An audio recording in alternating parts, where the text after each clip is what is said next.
It is live now. You could tell because my big head leaned in. Anyway, welcome everybody. I am live here with David Clayton, who you may know better as Official Empathy Tour.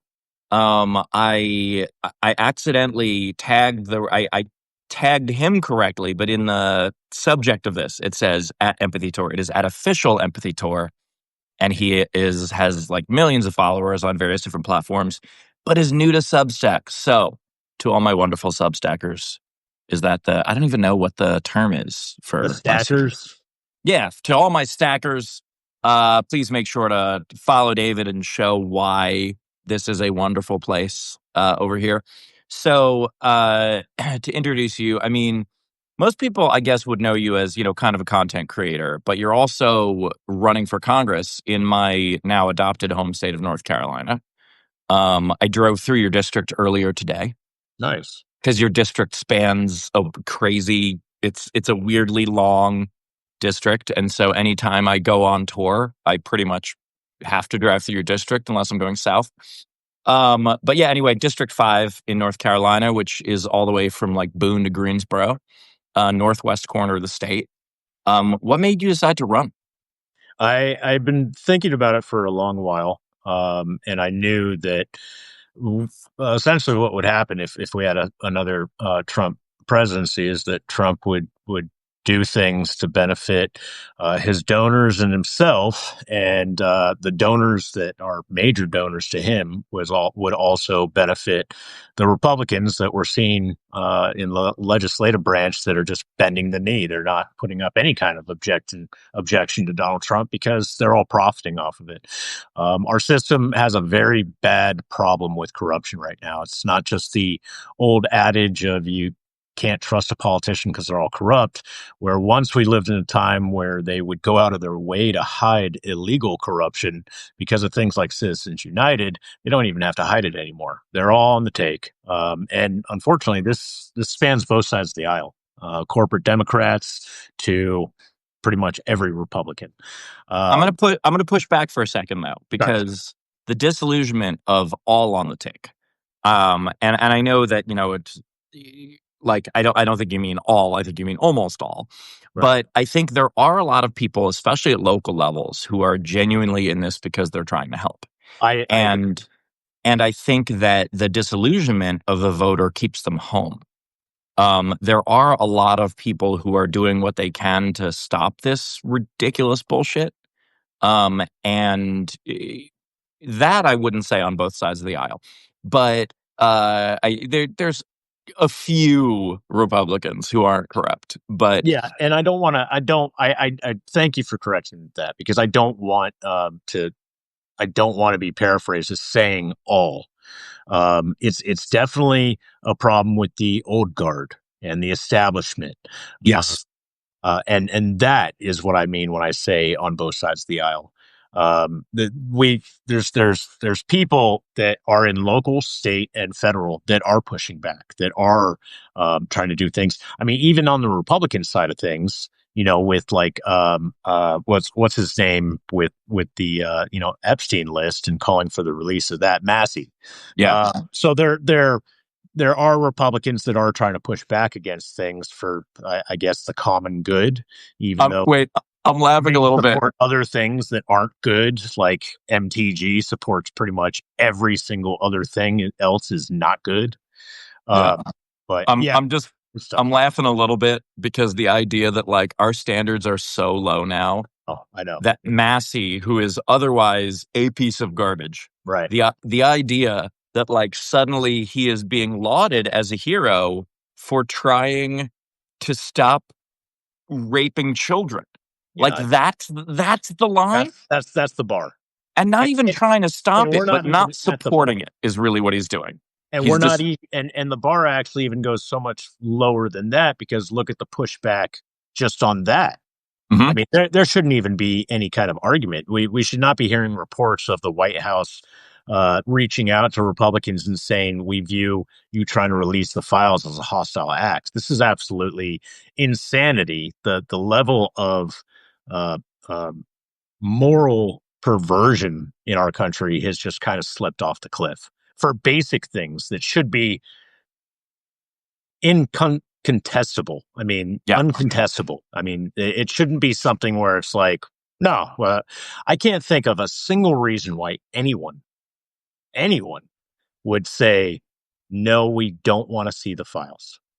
I can think of a reason, Well, and that reason, besides those involved, yes, um, which, and I've also tried to say this many times before too, that I hope your viewers take to heart is that if you think that this kind of immoral depravity ceased when Epstein lost his life or when Maxwell was imprisoned, yeah, you are fooling yourself because the people that do these things, just yeah, because their one resource was cut off, and the kids of yesterday are now grown victims of today does not mean that they stopped and they're not still continuing these actions against new kids of today. 100%. It's like, okay, when I was out in LA, my favorite Thai place closed. That didn't mean I just suddenly stopped eating Thai food. Right. That means I found another Thai place. Exactly. And that is exactly what these horrific assholes are doing. And do we know who the new Epstein is? No. Is it probably a collection of smaller people trying to fill that Probably void? associates of him that are trying to fill that gap, and because let's not fool ourselves. Um, One of the main reasons the cartels south of our border drastically um, were less active in the drug trade and stepped up their game in human trafficking trade was because of money, because of profit, because human trafficking is substantially less overhead as far as product and more profitable for the immoral to be able to bank off of. So yeah, exactly. Just because Epstein is gone and Maxwell is locked up, even though she's in a club fed now, with its own little, I'm sure, private tennis court, and just it's absolutely absurd that she was even transferred, but of course she was because of her information known associations. But yeah, the people, and I don't know if you follow there's a creator named Becca Day who does incredibly well deep No. dives. She's much smaller on Instagram. I don't know if she has a Substack, but she's over 1 million followers on TikTok, and I'm actually surprised that she hasn't been banned yet, because that's the way TikTok is leaning. It's a cover up state run social media app now, unfortunately. But she does extremely very detailed deep dives into associations of Epstein and Trump and the modeling agencies, and somebody that's actually in his administration now, Italian looking guy that ran a modeling agency with Trump, alongside Trump, and all this stuff. And major donor. So yeah, the point is that these things are still continuing today. Um, and where's all the protect the kids, uh, you know, outrage from the MAGA people before, when they were getting all up in their feelings if a theater refused to show the screening of that Beeline actor. Uh, what was that movie? It was I assume, I mean, you said B actor, so I'm just assuming Kevin Sorbo. yeah, I don't think he was in it, but pretty much the same squad. But there was that movie about trafficking. Um, that MAGA went all big about, like, this theater's refusing to show this movie.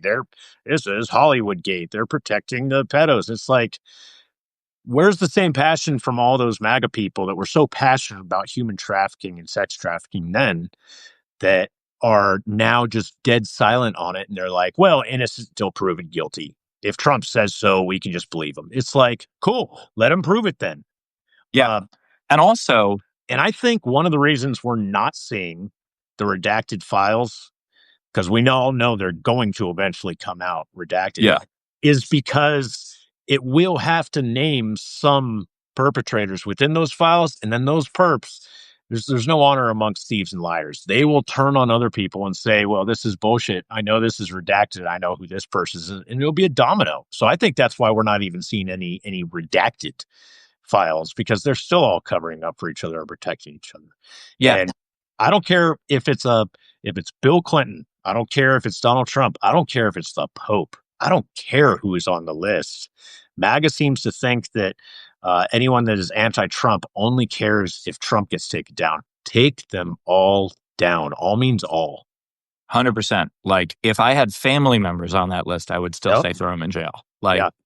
the oh my God, so many things that you brought up. But one of the things is when people say, like, oh, well, I trust Trump and I believe him. I'm like, okay, do you believe him when he said that he wouldn't fuck a 12-year-old, but he would fuck a 13-year-old?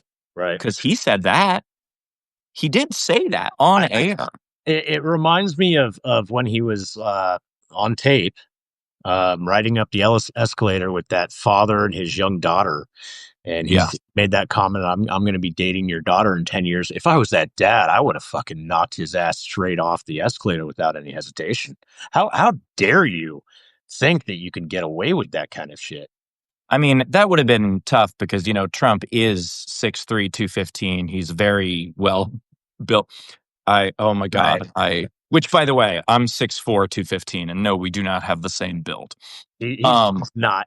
I think I'm 5'11". I think I'm either equal to or taller than Trump. I think he's full of shit. And we all yeah. know that his health is deteriorating. His physique is let go and larger, with all the junk food that he's ever eaten and all that. And Yeah. there's a Which, lot of problems going on. I worry about our future, but it I mean, I'm not gonna lie to you, Steve. Look at me. I'm beat up. I'm tired, man. I think we all are. It's been probably the longest decade of any of our lives because everything has been so abnormal. But circling back to why I decided to run is because there are people currently serving that have pledged allegiance to one man over our Constitution, and I believe, especially with the disapproval rate of both Republicans and Democrats, that but everything that's going on with signing on things like the one big beautiful bill and kicking people off of Medicaid and things of this nature and the rich getting richer and groceries not going down, all of these things where Trump says are perfect. And we've got all these representatives like the one I'm challenging, Virginia Fox, signing off on things just because Trump is her guy. I think now is the time to challenge these people. But I'm also a realist. I'm running as an independent. I am a lifelong Dem. I've always voted Dem. I support Democrat progressive policies. I'm also a fiscal conservative, if that makes any sense, because I also understand that progressive policies down the long run are actually fiscally conservative. They do actually benefit the American people and save tax dollars. Um, but yeah, I have to run as an independent because of gerrymandering. And a lot of our districts across our nation are like this. We're seeing this gerrymander war now between Texas and California and soon New York and all these other yeah. places, Florida. Um, so how do we confront if we can't ban gerrymandering? How do we best confront those or combat those? And the best way I believe to do it is to run as an independent. Stick to your policies, prefer policy and people over any given party, and put forth solutions, long term solutions, that will make it so that it doesn't matter who the party majority or rule is. But there's long term solutions so we don't keep having this back and forth all the time. Um, but I need Republican votes to win because of Yeah. gerrymandering. And the Republicans, due to Trump's polarization over the past 8 years, will never vote Democrat. Not all of them. Some of them may. Some of them may have seen the light of day and say, hey, Trump's on the Epstein list, and Virginia Fox just signed off on Trump blocking FEMA resources to recover Western North Carolina. That's not okay with us. Yeah. But many still won't. You've seen it. I've seen you on threads. I've seen the arguments you've gotten into. A lot of them are What still arguments? I a don't ever lot. argue with anybody, A David. lot of them are still stuck in that tunnel vision, and it's red team versus blue team. They see Yeah. no other way. They don't see a forward path to the future. So run as an independent. Reach out to these Republicans and say, "Hey, look, we can disagree about things, but I want to make your life better. What has the Republican incumbent done for you in the past 20 years at 82 years old now, except make herself rich? Yeah. Uh, let's get beyond this party fealty and get back to the people." And that's my message, and that's what I'm trying to do. Because A Dem ticket just has no path to victory. That's Well, the reality of the situation. yeah, District 5, for anyone unfamiliar, District 5 in North Carolina, like Greensboro is the only big city in it. And like by calling Greensboro a big city, I'm being generous. Like it is the As only far as city, population, yeah, Guilford yeah, County, the only city that might have a mall. right? Like the only city big enough for that. And even Greensboro is probably leans a little red, even as a city. Boone might lean a little blue when college is in session, Right. but I'm those actually going up voters, to App State on Thursday. yeah, those voters are registered elsewhere typically. Um, and then the rest of it is just red, is just redder than my hair, redder than my shirt. And so I I do understand that strategy in that area of being like, hey, they're not going to vote blue no matter what, but they might vote for an independent that has a blue platform. Right. I was before I moved to Pittsburgh, before I moved to Charlotte. I lived in Studio City in LA, and the district I was in is repped by Brad Sherman. Brad Sherman is very establishment Democrat. I had considered running because if you look into Brad, yeah, does he vote the right way? Almost all the time. Absolutely. But he's also owned by the banks. He's also like, there was a constituent who was trying to get a meeting with him and he wouldn't meet with him. And then the guy paid him $5,000 and then he met with him. Like he once physically assaulted an opponent at a debate and just like stuff like that, where I'm just like, this shouldn't be us. And the mistake that the left keeps doing is they go, hey, if we want to beat the right, we need people in the middle to get people on the right to vote for us. And it's like, no, no, no, no, no. You need to excite people on the left to actually go out and vote. It's true. Um, It's true. I mean, overall, our country has a voter turnout problem, comparably, especially looking at yes. other countries.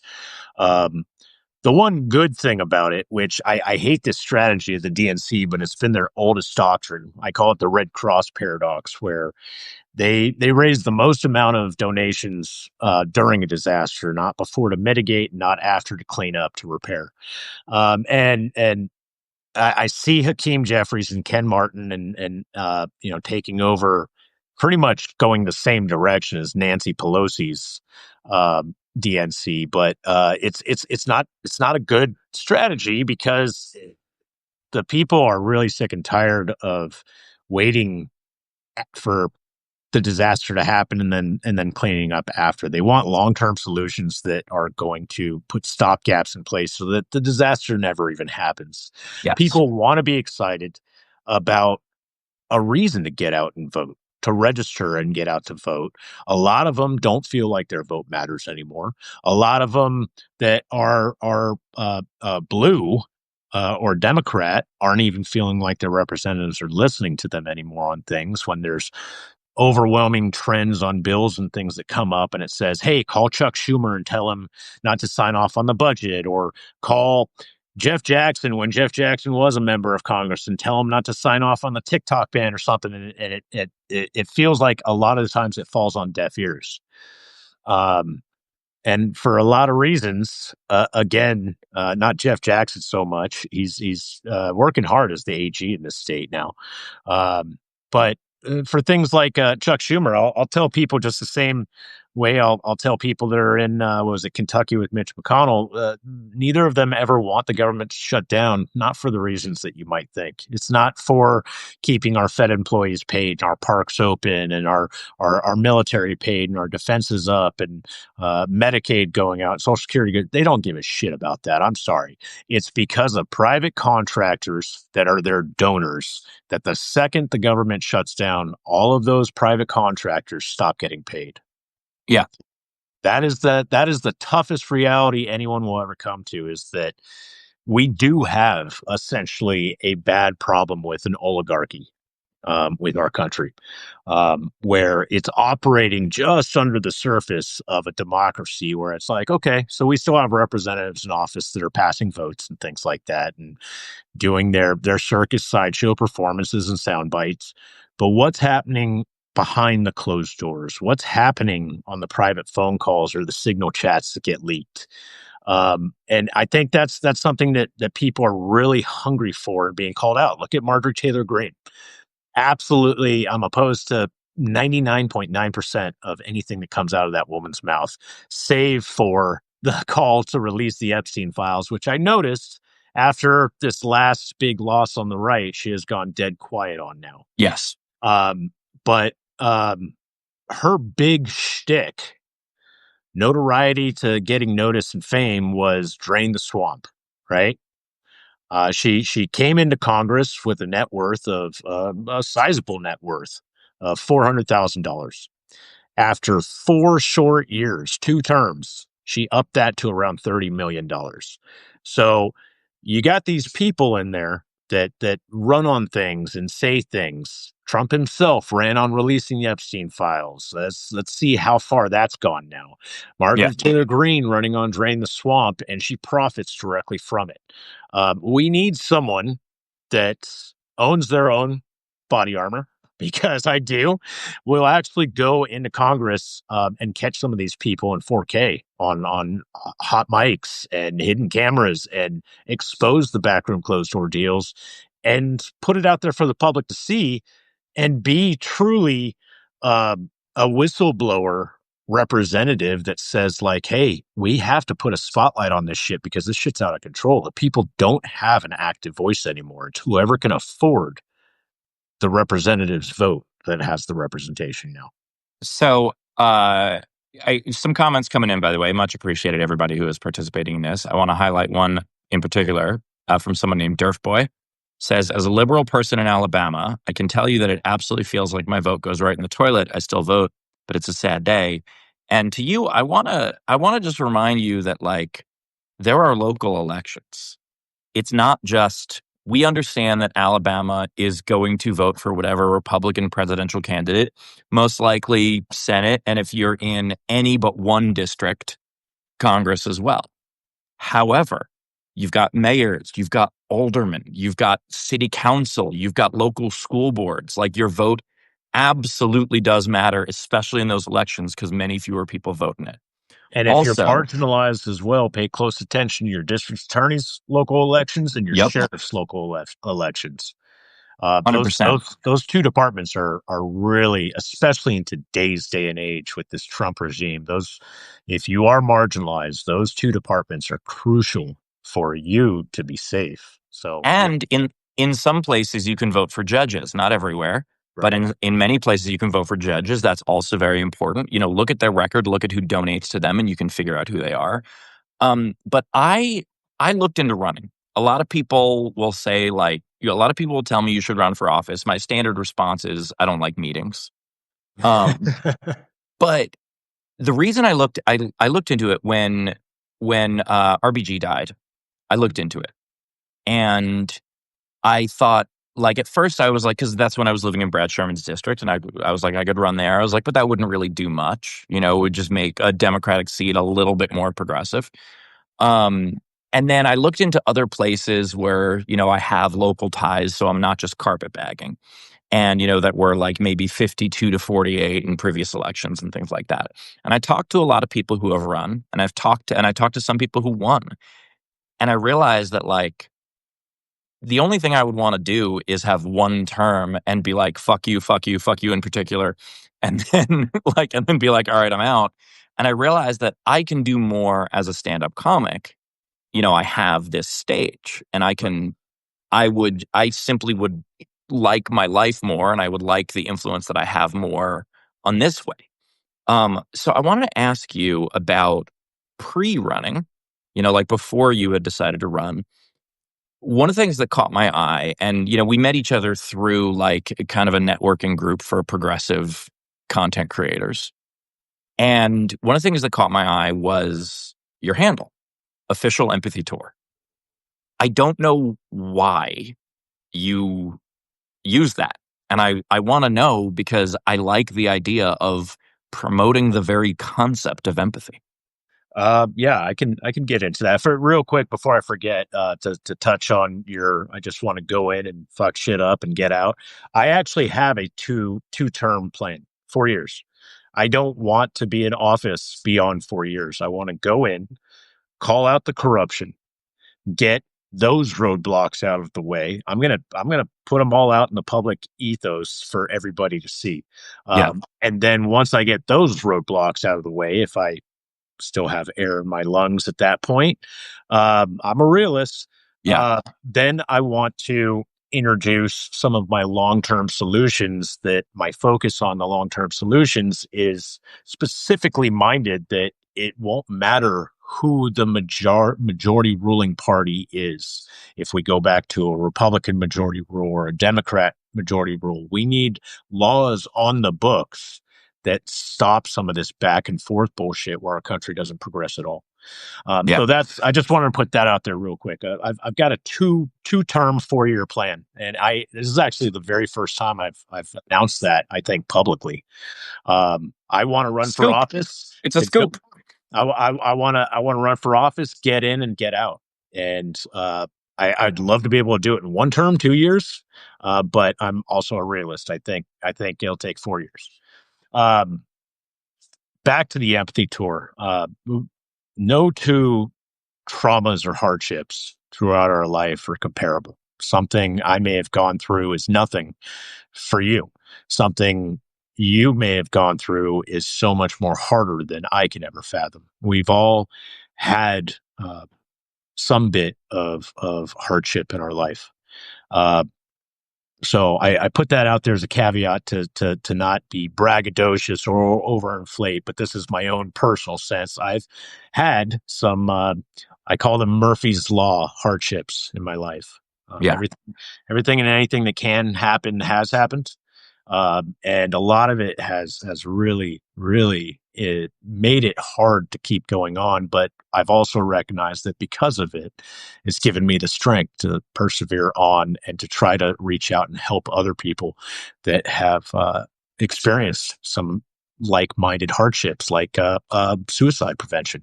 My father took his own life just before I was 21, and that really impacted a large part of my growth and development. And for a long time, I was saying to myself, "Was this his final lesson? Was this the takeaway? Should I just check out?" And it took me a lot of years in therapy to go through and realize that no, his final lesson was the fact that he left, so that I can go and talk to people who are also considering it, especially because I have also considered it, and let them know reasons why they should stay, and how important it is that they understand for themselves to stay. So, in a moment of clarity, I was doing very, very well for myself, making just under six figures in digital marketing, but I was not living the person that my father raised me to be, or my mother continued to raise me to be, even in my adulthood. Um, I was very, very low. Um, Thinking, man, I'm just the atypical asshole who walks into a bar and everybody loves him because he's just the asshole that says rounds on the house, but nobody really loved me. Um, I did not like the way I was living. I was super selfish. I had all the toys, all the bells and whistles, everything my heart could ever want. And I kept on passing by this one particular veteran. I'm not a veteran myself. I always state that very, very clearly. My family served, a lot of my family served. And I always felt a little guilty about it, that I had so much overabundance and I didn't serve. Um, but I kept on passing on the way to happy hour, this one homeless veteran every day. And one night, it's like 2 a.m. I'm working on a client's website, and I just sit back and I remember like it was yesterday, my little dog, my Chihuahua Boomer, who kind of just inspired me to make this dramatic change in myself. Just kind of looked up at me, and it was almost like he was talking to me, saying, you got everything you want, but I've never seen you more miserable." And that's when I was like, well, why is this homeless veteran over here? Uh, why has he got such a worse life than me? Or women in a battered shelter. starving kids across the globe. And man, I broke down. Um, and that's kind of the whole thing about empathy and being an empath, isn't it? Is feeling the pain in another. The thing about empaths is you take it all in, the good. So you're very happy. Like Steve calls me and says, "Hey, man, my stack is going crazy. I'm loving it. I had a sold out show in some town or something for my stand up, and I'm like, man, I love that for you, man. That's awesome. You're bringing people joy. You're making your mark in other people's lives and making their lives better. But you also feel the bad of the world. You really suck it in and you sponge it up. And I was like, fuck this. I don't want to live this way. So I just immediately right there, I started Googling immediately housing urban development. And I started looking up all these reports, all this shit. And I was like, man, we're spending close to $1 trillion on defense a year. We've got all this money coming in from all of our taxes and shit every single year. Like, there's absolutely no reason that there should be a single homeless veteran that doesn't want to be. They've Yeah. already earned this. I tell people they've already earned this life. I'm still trying to. And I came up with the Character by Integrity Act, which I believe is mathematically sustainable, does not increase any of our taxes, cleans up the housing market across the nation, incentivizes young first-time buyers, young couples, fresh out of college and stuff, to buy their first property and have it fixed up for them. And the core foundation of it is to house homeless veterans that need don't want a handout, but need a helping hand Yeah. to get back on their feet. I sold off everything. Me and my little dog packed up the truck. We packed it up with survival gear and I used my life savings and I started getting cheap fishing poles from Walmart and ponchos, Coleman disposable ponchos and tents. And I just anytime I saw a pocket of homeless people, um, it started off just going to Walmart all across the country, 33 states, 7 times crisscrossing the country, over 2 years. And like every state has a Walmart within 50 miles of one another. And this was back before Walmart started cracking down on overnight parking in their Yeah. parking lot. A lot of homeless population were in them. Um, but man, I'd set up a little kind of like camping setup with a stove and cook up corned beef hash and stew. And all these people would come over. They were hungry. They needed camaraderie. They needed humanity. Um, and I listened to them. And my focus, my goal was to pass out survival gear to specifically homeless vets. But while I had it, while I had an overabundance of supplies, I was passing out to everyone that was homeless. Uh, give a man a fish, he eats for the day. Give a man a fishing pole, he eats for his life, kind of thing. Yeah. So, um, and police were actually really appreciative all across the country. Especially, I remember this one instance in Fort Worth, Texas, where I actually called dispatch because this cop came over and he was just eyeballing me through his cruiser. I called dispatch and I was like, "Hey, there's a car over here. Can you tell him I'm not a threat? I'm just helping the local homeless population, and tell him I'm putting my hand up in the air." And the cop got out and he was like, "Man, thanks for calling dispatch and telling him that. Like, that was really helpful." Like his anxiety level or police institutionalized, "It's a duck. It's coming straight at me. Freeze. Don't Yeah. resist." He said that just completely left just by me calling dispatch and saying, "Hey, I'm not a threat. And none of these people are either. I'm just trying to help people, man, Yeah. and make your job even easier so you don't have to deal with them." Well, So that's kind of where the empathy tour came from. It's just, I tried to inspire others to be like, I know everybody can't afford to do it. And I know everybody is like me today, is fighting just to survive paycheck yeah. the paycheck. But if all you can do is genuinely at the core of yourself, just give a damn about somebody else that you don't even know, that's such a big start. And that's what the empathy tour is really about, is not just saying, "Hey, have a nice day," but actually fucking mean it. Well, David, I really appreciate your time. I appreciate the work that you do. I appreciate the image of a Chihuahua packing up a car. Also enjoyable. And my part of why I was in District 5 today is whenever I come through, my favorite coffee place is there in Elkin. And so Okay. I always stop there. So I know Where I know it well. Shout out to Talia's. But anyway, I just wanted to say thanks. I wanted to say thanks for, giving of your time, both then and now. And for those of you who watch this and live, in the northwest corner of North Carolina, or know people who do, let them know about David Clayton. And, I think that it's a bold strategy to run as an independent there. And I wish you all the luck. It's an uphill battle. I'm a realist. I know that. If your viewers can go to Clayton, the number 4NC, all one word, Clayton4NC.com, and help me, because I don't accept foreign funded organizations. I don't accept super PACs. I actually mean drain the swamp, and that's part one of my 2-term plan, is getting the swamp out of there. Yeah, excellent. David, thank you so much. And thank you everybody for watching this. And, again, I said it earlier, but I know a lot more people have joined since then. David is new to Substack, so show him why this is such a wonderful platform. It is so supportive. People are on this to learn, which is just so much better than the social media where people are on it to argue. And so I very much appreciate you all tuning in. And I'll be back another time with more interesting guests. Thanks for All having right. us. Bye. Bye.